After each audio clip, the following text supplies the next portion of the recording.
Welcome back to day 2 of 7.4 adding and subtracting rational expressions. Just a reminder, in day 1 we were adding and subtracting with like denominators and with unlike denominators.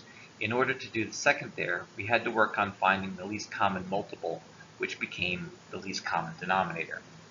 Today we're going to look at rewriting and graphing rational functions, and we're also going to work to simplify complex fractions. In example 5, we have this equation, h of x equals negative 2x plus 5 divided by x minus 3. Can we graph that? Well, we've learned how to graph something in the form of a over x minus h plus k. So if we can rewrite it in that form, it might help us to be able to graph it a little bit more easily. So, if a fraction means to divide, then perhaps we could use synthetic division. Remember, if it's x minus 3, in the denominator, we're going to put a positive 3 over on the left-hand side because we're referring to the value of x equaling 3 that would make that denominator 0. Then we take the negative 2 and the 5 from the numerator and we set them over. For synthetic division, we bring down the negative 2. We multiply 3 times negative 2, get negative 6, and we add to get negative 1. What does that mean? It means that we're going to have negative 1 as our remainder. If we write that over our denominator, x minus 3 minus the 2, then we've successfully converted it over into that form. So a equals negative 1, h equals a positive 3, and k equals a negative 2. Therefore, when we start to look at this function, we see that h shifts down 2 units. So our horizontal asymptote is no longer the x-axis. Since k equals negative 2, we're down negative 2 units. Also, the reflection tells us that we should be flipped over the x-axis, so we have that orientation. And additionally, because we have the minus 3 in the denominator from the beginning, that's a 3-unit shift over to the right. Also, if you can see that gap in the middle there, just one other point to take note of, if we wanted to rewrite this numerator by factoring out the negative 2, inside the parentheses we would have x minus 2.5. Notice the point on the x-axis, 2.5, that's our x-intercept. Let's try another example where we're going to rewrite a function, 3x plus 11 over x minus 3, into that form a over x minus h plus k, but we're going to try a slightly different method. Here we're going to rewrite the numerator so that it's 3x minus 9 plus 20. Isn't that equal to 11? Yes. Why would we do that? Because we can now make a real strong correlation between the numerator and denominator if we group together the 3x minus 9 and call it 3 times x minus 3 plus 20. That's beneficial to us because we now also can expand that singular fraction into 2 so that in the first fraction the x minus 3's will simplify. So we can say that this is 3 plus 20 over x minus 3, or perhaps more traditionally we would say 20 over x minus 3 plus 3. Now we can see that a equals 20. That's going to be a vertical stretch. The h equals 3, that means we're going to horizontally shift 3 units to the right and we'll find a vertical asymptote at x equals 3. And we'll also shift up 3 units because k equals 3. Therefore, our horizontal asymptote will be at 3 also. When we go to graph this function, we can see that there's a horizontal asymptote at y equals 3, a vertical at x equals 3. They meet at the point 3, 3.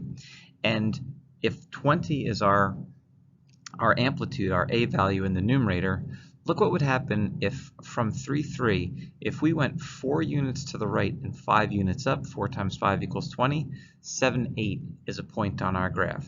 Also, if from 3 we went over to 13, 10 units over, and from 3 up to 5, 2 units up, 10 times 2 equals 20, so 13, 5 is also a point on our graph. Our second topic in this section is to talk about simplifying complex fractions. That is, when we have fractions within fractions. There's two methods listed here. The first one, if necessary, we want to simplify both the numerator and denominator separately, and then we want to work to bring them together by multiplying by the reciprocal. The second method is to look at all of the denominators, try to find the least common denominator of every single one, and then multiply by them. There are two methods for simplifying complex fractions. One is to simplify the numerator and denominator separately so that we get single fractions in both locations, and then multiply by the reciprocal. This is the method that we're going to use most often. But another alternative is to find the least common denominator of all four fractions, or of however many fractions are in the expression, and then multiply both the numerator and denominator by that. Although we're not going to use this method too much together, I want to show you at least one example. That example up in the top right, there's no variables here, so this is just for the sake of getting an idea how to use both. If we recognize between 4 and 6 the least common denominator is 12, and between 3 and 9 the least common denominator is 9, we can build up those respective fractions. So 3/12 and 5/6, those are equivalent to 1/4 and 5/6. 6/9 is equivalent to 2/3. So that now, when we work to simplify the numerator and denominator, we'll get 3 minus 10, so -7/12. We'll get 6 plus 4, so 10/9. And if we multiply by the reciprocal, we can see that the 9 and the 12 actually reduce, and -7 times 3 is -21, and 4 times 10 is 40.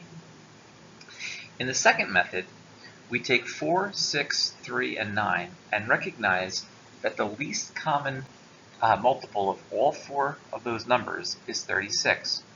So if we multiply the entire numerator by 36 and the entire denominator by 36, we distribute 1/4 times 36 is 9, 5/6 times 36 is 30, and we'll subtract. 2/3 times 36 is 24, and 4/9 times 36 is 16. Now, when we deal with those operations in the numerator and denominator, 9 minus 30 is -21, and 24 plus 16 is 40.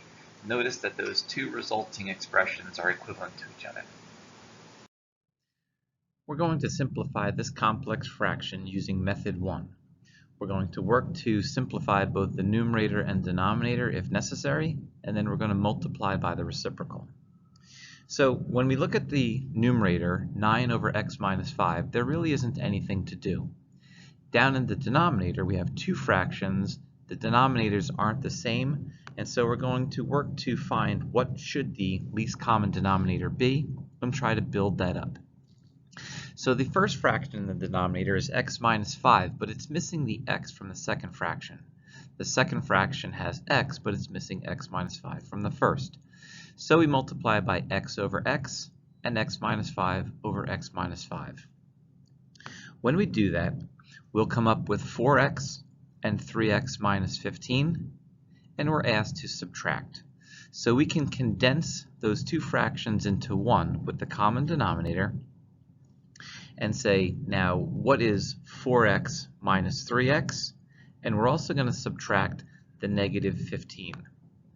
So that's going to give us x plus 15, and I'm going to leave the x and the x minus 5 in that denominator factored for reasons that I hope will become obvious in just a moment. We now still have a complex fraction because there is the numerator's fraction divided by the denominators. We are instead now, in our next step, going to multiply by the reciprocal. When we do that, notice that both the first denominator and the second numerator have that x minus 5. We can simplify those out. That's a good justification for why we might want to leave things factored. So we'll wind up with 9x over x plus 15 as our final answer. We also want to consider our domain restrictions, and that specifically here is what can x not equal? Way up from the very beginning, we had x minus 5 in the denominator. We can never divide by 0, so x can't equal 5. We had 3 over x, so x can't equal 0. And now in our final answer, we have x plus 15, so x also can't equal negative 15. We can never divide by 0, even though the x minus 5 and the x simplified out along the way, they still remain as restrictions for this fraction. We're now going to simplify another complex fraction. This time around, there are 2 fractions in the numerator and 2 fractions in the denominator. I do see an x minus 2 both in the numerator and denominator, but among the numerator fractions, there's no common denominator, and same thing with the 2 fractions in the denominator. So step 1, let's try to find the least common denominator of the numerator, those purple values.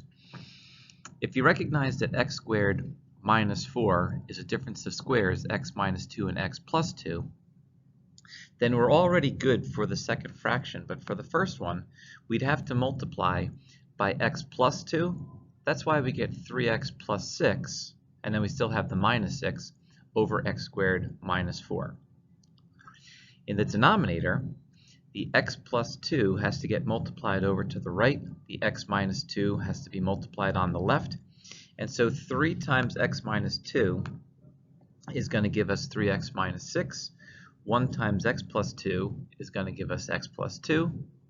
And so we get our fractions that we can now condense into one singular fraction in the numerator, one in the denominator.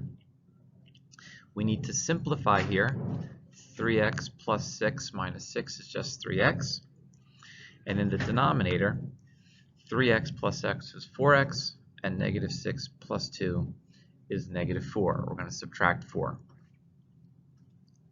At this point, when we have a fraction divided by a fraction, we can instead multiply by the reciprocal.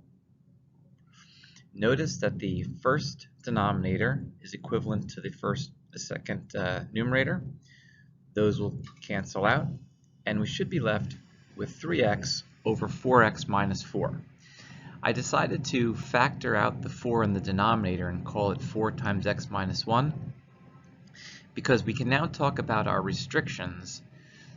Originally, there was an x minus 2 in the denominator, so x cannot equal positive 2. There was an x plus 2, so x can't equal negative 2.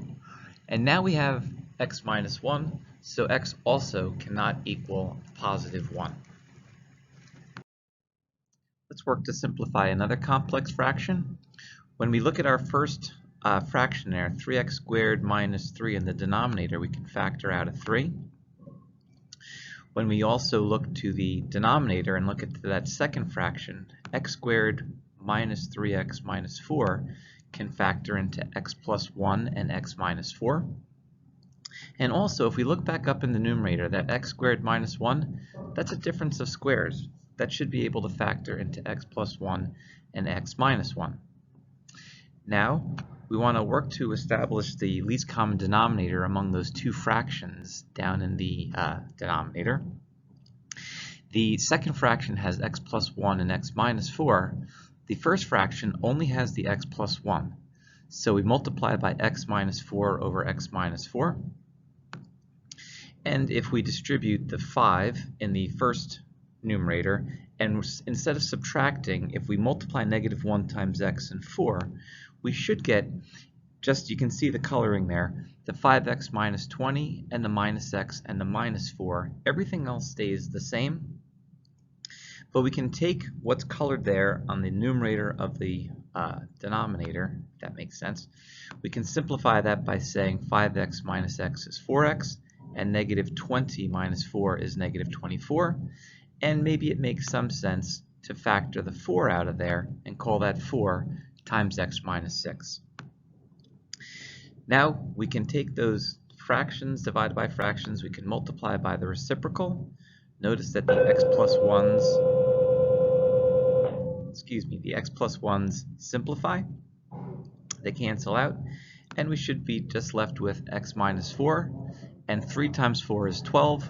We still have that should be an x plus 1, excuse me, and also an x minus 6. Our restrictions are going to be plus or minus 1, 4, and 6, based upon any time we had those x minus 1, x plus 1, x minus 4, x minus 6 in the denominator. So those are our topics for adding and subtracting rational expressions. We looked at rewriting and graphing rational functions today, and also simplifying complex fractions. If you have any questions, please reach out to your teachers. Your homework will be posted. Thanks and have a great day.